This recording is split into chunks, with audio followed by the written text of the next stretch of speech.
mofinaina isan'andro atolotry ny mpitandrina rakotina valina maoly.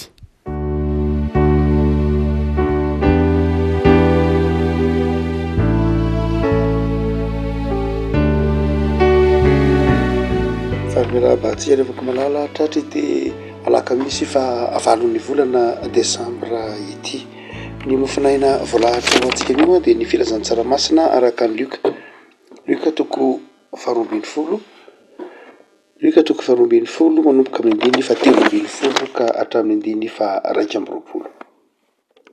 Luka toko 12 andiny fa 13 ka hatramin'ny andiny fa 2 amin'ny anaran'i Jesosy. Ary nisy anankiray teo amin'ny vahoaka nanao tamin'i Jesosy hoe: mpampianatra, teneno ny rahalahiko mba hizara lova amiko. Fa hoy izy taminy: raha lehilahy, iza nanendray ho mpitsara na ho mpizara ao aminareo? Ary hoy Jesosy tamin'ny olona: mitandrema ka miarova tena mba tsy ho azo ny fieremana ianareo, fa ny ain'ny olona tsy miankina amin'ny habetsahany zavatra ananany. Dia nanao fanoharana taminy izy ka nanao hoe: ny tanin'ny lehilahy manan-karena anankiray nahavokatra be, ary izy ny hevitra tao am-pony hoe: ahoana no ataoko fa tsy manana fitoerana amriko ny vokatra? Ary hoy izy: izao no ataoko, handrava ny trano fitehirizako ka hanao izay lehibebe kokoa, ary ao no amriko ny variko rehetra sy ny fananako. Dia laza amin'ny fanahiko aho hoe: ry fanahy, manana fananana be voatahiry ho amin'ny taona maro ianao, mitsahara, mihinana, misotro, mifalia. Fa Andriamanitra kosa nanao taminy hoe: ry adala, ny alina no halaina aminao ny fanahinao ka ho aniza izay zavatra no harianao. Toy izany izay miary harena ho an'ny tenany ihany, nefa tsy mba manan-karena ny amin'Andriamanitra. Ry iray masonao manamasinana ny fahamarinana, ny teninao ny fahamarinana. Amen. Ny andiny fa 5:10 no hoentina mampahery antsika ry havako malala. Mitandrema ka miarova tena mba tsy ho azo ny fieremana ianareo. Mitandrema ka miarova tena mba tsy ho azo ny fieremana ianareo. Raha jerena ny teny hoe fieremana dia milaza tsy fananana, tsy fifehezan-tena, tsy fahalalana onony,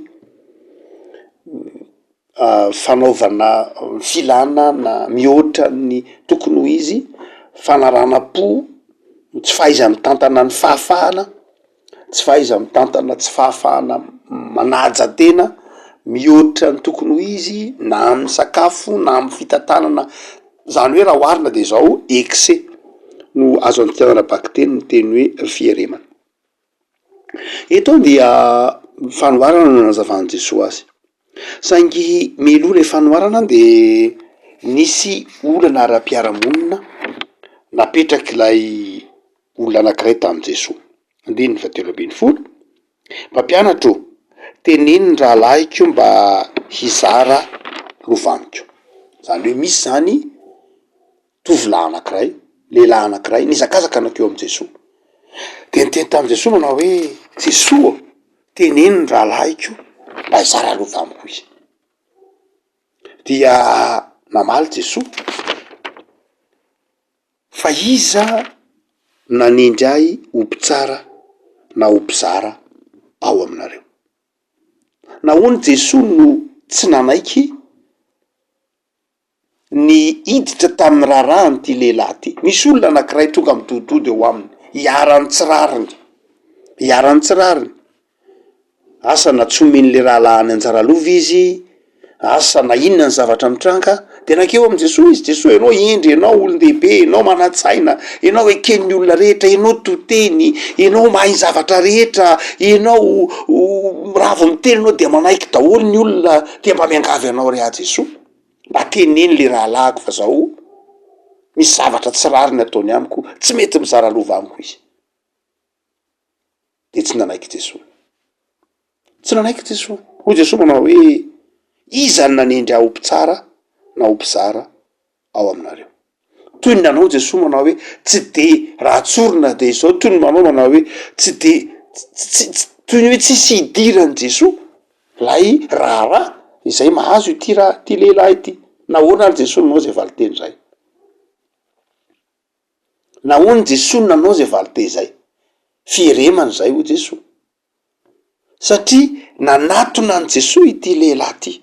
Tsy nanatona any Jesosy ila famonjena mampanota azy, tsy nanatona any Jesosy amin'ny maha-Andriamanitra any Jesosy, tsy nanatona any Jesosy no ny amin'ny fitiavana any Jesosy, tsy nanatona any Jesosy mba ila famelan-keloka, tsy nanatona any Jesosy no ny amin'ny antony ara-panahy, tsy nanatona any Jesosy no ny amin'ny antony maha olombelona mila famonjena, fa nanatona any Jesosy amin'ny lafiny hoe tena raharaha tsotra, raharaha ara-nofo tsotra fotsiny zao. Tsy Jesosy akory ny tsanako lazaina amin'ny fizarana lova mazava ho azy, fa alohan'ny zavatra ray ho Jesosy, alohan'izay zavatra rehetra izay de zao iza nanendry aho mpitsara sy mpizara eo aminareo. Zany hoe Jesosy zany de tsy nanaiky niditra atao anatin'ilay raharaha. Ny antony tsy nanaiky Jesosy azy de zao satria tsy hoe tsy hain Jesosy zany, tsy zay, tsy hoe tsy manan-kolazainy Jesosy, fa izao lay olona nanatona any Jesosy mihitsy no tiany Jesosy ho tompon'andraikitra. Afaka malala ndraindray ao anatin'ny fiarahamonina isika dia manao zavatra tahak'izany amin'ny fivavahana. Ndraindray afangarotsika ny raharaha-pivavahana sy ny raharaha-mpianakaviana. Ndraindray tsy mety, ndraindray tsy mety miangona any am-piangonana noho ny raharaha-mpianakaviana. Ndraindray afangarotsika ny raharaha iara-panahy sy ny raharaha ny fiainana andavanandro. Tsy hoe tsy manan-kolazaina ny amin'ireny raharaha reny akory Andriamanitra, na ny fiangonana, na ny mpanompon'Andriamanitra, fa izao tena misy mihitsy adidina petrak'Andriamanitra tamintsika. Ndraindray ny olona miteny manao hoe hono ho ary pastera, hono ho ary mopera, hono ho ary pastora. Nareo ao anatin'ny fiangonana io, nahoana nareo no mitazana fotsiny ny zay mety ho olam-piarahamonina? Raha nareo ve zao no mandray andraikitra eo anivon'ny fiarahamonina ka mitondra an'io fiarahamonina misy io manomboka any amin'ny fokotany, asa pastera ve io, asa mopera ve io, raha nareo fiangonana mihitsy, ndraindray ary moa de misy miteny zany ka maninona moa tsy de nefefikaima mihitsy no asaina mitondra ny raharaha ny fiangonana amizay mba milamina io, mba mpanompon'Andriamanitra no mitondra, de mba milamina io, mba olo-marina no mitondra. Tsy de afaka malala, tsy zany. Mazava ny tenin'ny Jesosy. Ny fanjakako Jesosy tsy avy aminy zao tontolo zao, ny fanjakan'Andriamanitra tsy avy aminy zao tontolo zao. Jesosy de nametraka atsika ho tompon'andraikitra amin'ny raharaha eo anivon'ny fiarahamonina misy atsika. Tao anatin'ny tantara eky nisy fakapanahy tahak'izany mandrakariva, nandritra ny 4 taona no hoe ny mpitondra fivavahana, ny mpitondra firenena dia ny mpitondra fivavahana no manendry azy. Ka ny Eropa de zany mandrakariva. Fa tsy midika mihitsy fakapanahy hoe metritra raha ohatra ka ohatra ka tena hoe rafitra ao anatin'ny fiarango atao ve ny fiangonana no mitondra an'io, de zao tena mety io manjaka ny fahamarinana. Tsia, ny fampanjakana ny fahamarinana ao anatin'ny fiarahamonina de tsy miankina amin'ilay rafitra ipoiran'ilay olona akory, fa miankina amin'ny safidin'ilay olona. Ka na olona vao anatin'ny fiangonana azy izy, de zao na olona ao atolotry ny fiangonana azy izy, de zao miankina amin'ny toetrany mihitsy io, miankina amin'ny safidiny io, miankina amin'ny fanapahan-keviny io. Noho zany mamita teny isika raha mietratra manao hoe andao ary tsika fiangonana ivory dia hanendry olona anankiray ao amin'ny fokotany eo hitondra an'io. Tsy ary avako malala, ny fanjakan'Andriamanitra tsy zany, tsy miankina amin'izany mihitsy io, fa miankina amin'ny safidin'ny olona anankiray. Ekena loatra, ekena marina tokoa hoe hafa ihany raha ohatra ka hoe ny kristianina nao anaty mazava ho azy tokoa moa, mazava ho azy tokoa fa raha kristianina no anatin'ny fiarahamonina de raha ny tokony ho izy tokony mitondra ny fiarahamonina amin'ny fahamarinana araka ny tokony ho izy amin'izay sehatra maro samihafa misy azy. Fa izao move atazona an'izay ny kristianina, move mahavita mijoro vavolombelona amin'izay ny kristianina. Tena marina tokoa, betsaka ny nahajoro vavolombelona, fa tsy vitsy mihitsy ny kristianina izay tao anatin'ny tantaran'ny fiangonana, tao anatin'ny tantaran'izao tontolo zao, betsaka ny kristianina izay tsy nahajoro. No zany de zao eto Jesoa ametrahana olana ny amin'ny fiarahamonina hoe hono ho a Jesoa mba azonao tenenina ve ny rahalahiko. Zany hoe Jesoa zany tao nahiditra tao anatina raharahana fifandraisana olombelona tsotra fotsiny zao, fifandonana olombelona tsotra fotsiny zao, ady-pianakaviana, ady-pianakaviana, ady-piarahamonina, olana ara-bola, olana tribonaly eny amin'ny tribonaly eny amin'ny fitsarana niterena niditra atao Jesoa ampalazao ny hevitrao Jesoa. De Jesoa niteny manao hoe zanga mo nitendrena ho mpitsara, ange tsy nitendrena ho mpitsara na ho mpisolo vavy na ho avôka na ho mpandraray na ho mpanao politika na ho mpandamy manirarahanareo, tsy zay nge niteny nanendrena ho Jesoa. Ary betsaka ny kristiana ry havako malala mametraka an Jesoa eo amin'ny toerana zay tsy tokony hipetrahan Jesoa, fa mametraka Jesoa no mametraka atsika eo amin'ny andraikitra misy atsika. Efa nanendry olona ao anivon'ny fiarahamonina Andriamanitra, nanendry karazana fahefana maro samihafa ao anivon'ny fiarahamonina, de amin'ny alalan'ireny Andriamanitra ny miasa. Fa nandray isika azo ny fakapana ampifangaro ny andraikitritsika amin'ny andraikitra Andriamanitra. Andriamanitra mampitoetra ny fanahy, ny fahendrena sy ny fahazavan-tsaina ao anatitsika. Fa tsy itsika kory no manjary mametraka an'Andriamanitra eo amin'ny toerantsika ka manjary olona kamo tsy hanao ninina tsy eritreritry hoe Andriamanitra de ataovy daholo ny zavatra rehetra. Ianao Andriamanitra ny manao ny zavatra rehetra zany. Tsy ravako malala. Zay no tokany Jesoa tsy nanaiky. Tsy nanaiky Jesoa manao hoe zange amonjy anareo ty am'izao tontolo zao no antony ny rahanahy. Fa tsy haka ny toeran'ny mpitsara, na haka ny toeran'ny mpisolo vava, na haka ny toeran'ny mpanao politika, na haka ny toeran'ny mpandrarà, na haka ny toeran'ny tsy zay loatra. Ianareo no fanasina, ianareo no fahazavana, raiso ny andraikitra.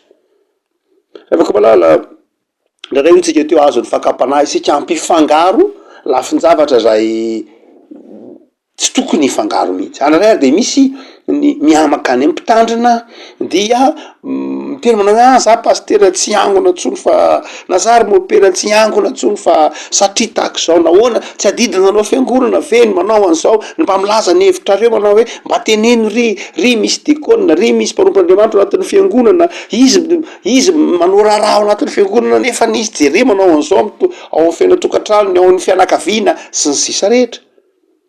Ary de ndray manery an'ilay pastora na lay mopera amin'ny tena tokony ho atony mihitsy izy tsy homparefa sasany tompo fa jere ato anatin'ity fiangonana ity izy tsy mamelova anahy, tokony atony mihitsy izy ndray misy zavatra tahaka zany eo anatin'ny fiarahamonina ry havako malala. Ny fiangonana nge tsy natao hitsara e, ny rafim-piangonana nge tsy natao hitsara e, natao hitaiza izy. Tsy miala andraikitra kory ny fiangonana, fa tsy maka ny toeran'ny mpitsara mihitsy izy, fa maka ny toeran'ny ray aman-dreny, maka ny toeran'ny mitaiza, ny manitsy, ny mananatra. Fa tsy maka ny toeran'ny mpitsara, na maka ny toeran'ny mpanameloka, na maka ny toeran'ny iza na iza, tsy zay ny mpitsara ny fiangonana. Ary izay dika le teny hoe mitandrema ianareo fa azo ny fieremana. Zany hoe mampifangaro ny asa ny zava-panahy, izay zava-dehibe amin'ny olona. Ampidininareo tahaka ny zavatra zao tontolo zao. Ambony de ambony zany toerana zany fiangonana zany. Fa tsy atao hitsara rahan'olombelona samy olombelona zay vitan'olo tsotra. Fa ny faharoa lehibe zay tokony hotsarotsika rehefa ko malala amin'ity fanoharana nataon'i Jesoa ty zay hoentina mampahery atsika dia momba n'ilay fanoharana momba ilay lehilahy. Nisy lehilahy anankiray izay amin'ny andininy fafito ambin'ny folo nahavokatra be ny taniny, nanan-karena be izy dia nanana solon-trasa izy ho Jesoa, io le fieremana. De zao ny fandahara-potoanany, andrava ny trano fitehirizako de hanao lehibebe kokoa, de amoro ny valiko rehetra, de hanao ny fananako de teny amin'ny fananako hoe ry fanahiko nanana fanana voatahiry be dehibe ianao dia mitsara mihinana ary mifalia. Ny fanahiny no teneny manao hoe manana fananana be dehibe. Zay lay fieremana. Ny fanahy tsy mivelona, tsy sambatra amin'ny zavatra materiel. Ny fanahy tsy mitombo, tsy mivelona, tsy mahazo aina, tsy mivelatra ao anatina zavatra materiel. Zay le fieremana. Ndraindray heverin'ity lehilahy ity amin'ity fanaovana nataon'i Jesoa ty fa ampy ahasambatra azy ny fahabetsahany zavatra ananany. Zay le fieremana. Zay le fampifangarona lay hoe satria mana zavatra be dehibe dia ny fanahiko koa afaka ho sambatra amy zavatra ananako. Tsia ho Jesosy eto miteny manao hoe tsy miankina amin'ny habetsahany zavatra ananana ny aina. Zany revaka malala de tsy diso akory ty lehilahy ndraisin'ny Jesosy ty amy lafiny hoe mba mieritreritra sorotr'asa izy, mba mieritreritra projet izy, mba mieritreritra zay mampety ny fiainana izy. Tsy diso mihitsy izy hoe aza ambandehanana fikasana tsara ary adidinao zany, adidinao ny hoe mba mieritreritra zay ho avy, mieritreritra hoe mba manan-javatra reto de mba hanao zavatra be dehibe ohatran'izao dia anangana de hanao trano de hanao an'ity. Tsy diso mihitsy ty lehilahy ty, fa inona nahatonga azy ho adala ka diso? Zavatra anankiroa. Ny voalohany de izao, tsy mba tsy napetra ny tao anatiny zany sorotr'asany zany Andriamanitra. Aiza Andriamanitra am'ilay sorotr'asa? Aiza Andriamanitra? Izy tenany no hita ao anatin'ny projet ao anatin'ny fikasany. Hanao an'izao hanao an'izao hanao an'izao tsy hita tao anatin'ilay projet mihitsy Andriamanitra. Azay nahatonga an' Jesosy lata ty fanoarany ty. Ilay lehilahy niazakazaka anakeo am' Jesosy tsy nahita an' Jesosy Andriamanitra, tsy nijery an' Jesosy Andriamanitra, fa nijery zay nahapoitra azy amy maha olombelona fotsiny ihany. Nampiasa an' Jesosy fa tsy ampiasain'i Jesosy. Nampiasa an'Andriamanitra fa tsy ho ampiasain'Andriamanitra. Zay le fieremana. Tonga eo am' Jesosy lay lehilahy, tonga hampiasa an' Jesosy fa tsy tonga ho ampiasain'i Jesosy. Ny olona rehetra tonga eo am' Jesosy miteny manao hoe ity aho irao aho. Tonga eo am' Jesosy miteny hoe mba hanaraka anao aho. Fa ity lehilahy ty tonga miteny manao hoe irahiko anao Jesosy, ampiavano amy rahalahy koa. Tsy lay Jesosy, tsy ny fampiavanana ny tsy tian'i Jesosy mazava ho azy, sambatra ny mpampiavana, fa Jesosy tsy baikonao. Jesosy tsy ianao no mametraka an' Jesosy, tsy ianao no mampanao zavatra an' Jesosy, fa Jesosy no mampanao zavatra anao. Ary de izay ty fanoarany am'ty lehilahy mpanankarena ity, tsy mba hita tao anatin'ilay projet-any Andriamanitra. Tsy ratsy akory mahana projet, fa move mahana toerana ao anatin'io projet anao io Andriamanitra. Fa ny faharoa na hadiso ny projet na hadiso nyty lehilahy ao anatin'ny fanoarana ity, de izao be loatra ny ko ao anatiny, lasa égocentrique. Jereo tsara nandony fa 10:20, fa 8:20. Izao no ataoko handrava ny fitehirizako, manaraka variko, fananako, fanahiko. Zany hoe ny zavatra rehetra de ny ivo centré tamin'izy tenany ihany, sady tsy hita tao anatin'ilay fikasana tsara tao anatiny. Raha zany azo ilazana azy Andriamanitra tsy ao anatin'ilay projet ny Andriamanitra, no tsy tao anatin'ilay projet any koa ny hafa, ny tenany ihany no tao anatin'ilay projet. Ary betsaka ry havako malala ny olona tratry ny fieremana, mba mieritreritra ny ho avy, mba manonofy anao zavatra tsara, saingy zao tsy hita ao am'izany nofinofiny zany Andriamanitra, ary tsy hita ao am'izany nofinofiny zany ny hafa, fa iza ihany no hita ao anatin'izany nofiny zany, ny tenany sy izay mahasambatra azy. Ary zay mahatonga an' Jesosy manao hoe fieremana zany. Ravako malala engany ho takatrao am'izao taona amy farana izao, fa fotoana fanaovana fikasana tsara zao, fotoana fanaovana fikasana tsara, antonina ny lasa antrenana ankehitriny aribanjinana no avy. Move ao anatin'ny fikasanao amin'ny taona ho avy io Andriamanitra, averan'Andriamanitra hanana projet nao, tsy maninona omenenao zay rehetra afahanao manateraky zany, fa move ao anatin' zany projet zany Andriamanitra.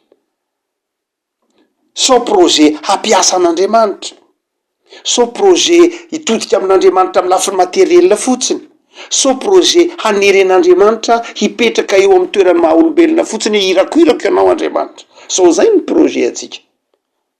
Marina fa niteny Jesosy manao hoe angatao zay tianareo, marina fa niteny Jesosy manao hoe aza misalasala, fa izao amy toetra ao anatinareo ny teniko de angatao zay tianareo, fa mazava tsara fa ny zavatra rehetra zay angatahantsika de tokony mifanaraka amy sitrapon'Andriamanitra. Ravaka malala fotoana fanaovana sorotrasa zao, sao de ny tenatsika ihany no hitatsika ao anatin'izay sorotrasa amin'ny avy. Tsy mba manana projet tsika fa tsy mba manana anjara am'izay nofonofotsika ny hafa. Hoe raha mba ohatra ka manana an'ity projet ty Andriamanitra de zao no mba ataoko ho an'ny namako, ataoko ho an'ny fianakaviako, ataoko ho an'ny fiangonako, mba ataoko ho an'ny tanindrazako. Fa izao manao tahak'ilay lehilahy tany am-boalohany manao hoe anatona an'Andriamanitra, anatona an'Andriamanitra ho an'ny olany tenany ihany, anatona an'Andriamanitra ho an'ny tenany, hoe mba teneno ny rahalahiko, mba hizara lova amiko, anatona an'Andriamanitra mba amany olana ara-fifandovana. De avako malala maminatra angeza nataon'ity lehilahy ty, sena tonga zao ny teny hoe iza ny nanendry aho mpitsara na mpizaro aminareo, iza ny nanendry aho. De avako malala engane ho takatrao fa Andriamanitra de fitiavana, Andriamanitra mahay zavatra rehetra, Andriamanitra mahay mandamina ny zavatra rehetra, fa tsy tokony adoronao de zao enao isika de mpiara-miasa amin'Andriamanitra, isika karakarain'Andriamanitra, isika velomin'Andriamanitra, fa ny fanahin'Andriamanitra mitoetra ato anatintsika de misy andraikitra atao amin'ny tompo tsy maintsy ataotsika, isika ny fiasana. Raha ohatra ka mitentsika manao hoe ampanjakao anatin'ny fiarahamonin'Andriamanitra ny fahamarinana, ampanjakao anatin'ny fiarahamonin'Andriamanitra ho resy ny fahantrana de zao miandry anao Andriamanitra, miandry anao Andriamanitra. Enao ny kristianina no andrasany ho vavolombelona zany, ny kristianina tsy irairay, zany hoe ny isam-batan'olona ny tokony atsiary tena, fa tsy hoe ny rafitra hoe andeha hivory ny fiangonana rehetra de ametraka olona anankiray tsy ry avako malala diso zany. Tamin'ny vanim-potoanany moyen âge, vanim-potoana tenatenany ray manontolo, efa nenany zany ny fiangonana. Ary nisy fahatoson'ny fiangonana iny be dehibe mihitsy tamin'ny tantaran'ny fiangonana. Zay natonga ny réforme amin'ny fantsipivavahana nanazavany hoe misy fahefana ronga eo anatin'ny fiangonana, ao anatin'ny fiarahamonina. No zany de izao ny kristianina ny fanapahan-kevitra hiasa ao an'Andriamanitra, ny fanapahan-kevitra hijoro amin'ny fahamarinana de tena miankina amin'ny tsirairay io, ary adidiny tsirairay eo anatrehan'Andriamanitra. Afaka malala enganenao atsiary fa manana adidy ianao, tsy afaka mialangalana ao anatiny antsoiny hoe fahalovana eto amin'ity zao tontolo zao timpino. Raha toka betsaka ny fahalovana, raha toka manjaka ny tsy fahamarinana de zao tsy sitrapon'Andriamanitra zany, fa ny fahalainantsika hijoro, ny fahalainan'ny mpino isam-batan'olona, zay ny voalohany indrindra, ny tsy fandraisana ndraiky ty sika fa tsy hoe raha anina. Mora no tena tsy manao hoe raha anina ny tsy manao an'io, ny fiangonana ny tsy manao an'io, iza moa ny fiangonana? Ianao, iza moa ny fiangonana? Isika. No zany de zao tsy tanana manondro, mora manondro ny hafa ho diso isika, fa tanana mandiny tena manao hoe tompo akaino zany tsy nanao na inona na inona. Raha nanao enao, raha nanao ny tsirairay avy de zao miova ny zavatra rehetra. De izy miteraka inona moa vitakao tsiry avako malala, fanasina sy fahazavana. Zany fanasina zany nge zavatra sira kely fa mahamasina ny vongana manontolo. No zany de zao aoka tsy ho mora manome tsiny, aoka tsy ho mora manondro olona tahaka ity lehilahy ty miteny hoe raha mandray andraikitra ianao Jesoa de milamina ny raharahana amin'ny rahalahy, de voazara soa matsara ny lova. De io Jesoa manao hoe angazany miankina amiko, na marina kokoa miankina aminao zany, tsy nisy nanendry aho am'zany, vitanao zany, raha ao aminao ny fahendrena, raha ao aminao ny fahazavan-tsaina, satria ao amin'ny tompo ianao de zao vitanao zany. Ko malala atsiaro tompona andraikitra amin'ny fiainanao isan'andro ianao, ary atsiaro fa enao no fanasina, enao no andrasan'Andriamanitra hanavao ny fiarahamonina. Ivavaka sika.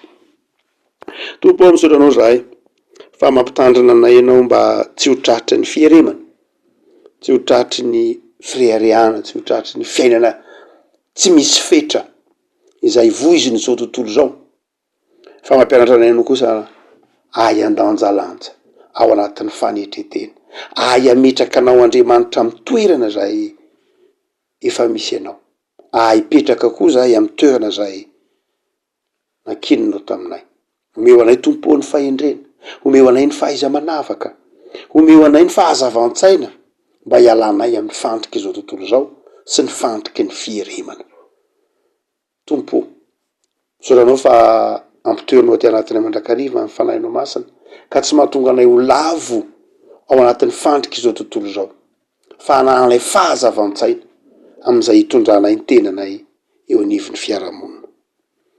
De mivavak'izay tompo ho an'ny kristianina tsirairay avy, ataovy mahay mipetraka, mahay mametraka anao Andriamanitra amin'ny toerana masina sy tsara izay efa hitoeranao ianao, ary ataovy mahay mipetraka, mahay mametraka ny fiainanay eo am-pelantananao izay Andriamanitra tsara sy masina izahay. Aza velanao ampifangaro ny fahamasinanao, ampifangaro ny fahatsaranao, ampifangaro ny fahamarinanao amin'ny loton'izao tontolo zao zahay. Fa ny fanjakanao de masina, ny fanjakanao fitiavana, ny fanjakanao fifamelan-keloka, ny fanjakanao tsy fifampiandanina, fa ny fanjakanao marina, mampiavana. Tompo de ampianary zay anetry tena, hitodika amin'ny hazo fijalianao, hitodika amin'ny tranon'omby zay nahaterahanao zao akatiky ny krismasy zao, ka handinika ny fanoloran-tenanay ao anatin'ny fanetretena. Vangiony tsirairay avy tompo, vangiony mpino tsirairay avy ahana fanetretena, hamatatra ny tenany, ka hametraka anao Andriamanitra ho ivony fikasana rehetra, ary hametraka anao Andriamanitra ho ivony ho avy, hametraka ny tsirairay, hametraka ny fikasanay koa ao anatin'ny fikasanay koa ny hafa sy ny namanay. Mamelany elokera ty teny zahay, mamelany elokera mihevitra ny tenanay ho tsara, na mihevitra ny tenanay ho mendrika noho ny hafa izahay, mamelany elokera toka amin'ny tsara ny hafa, ho tsy mahefa na inona mihoatra noho izahay, fa tao am'izay tompo handinika ny tenanay fa miandry anay ianao. Tompo, mamondrafo aminay, narterizo amin'ny fahamarinany sy ny fahamasinany teninao hatramin'izay. Amin'ny anaranao Jesosy, amen.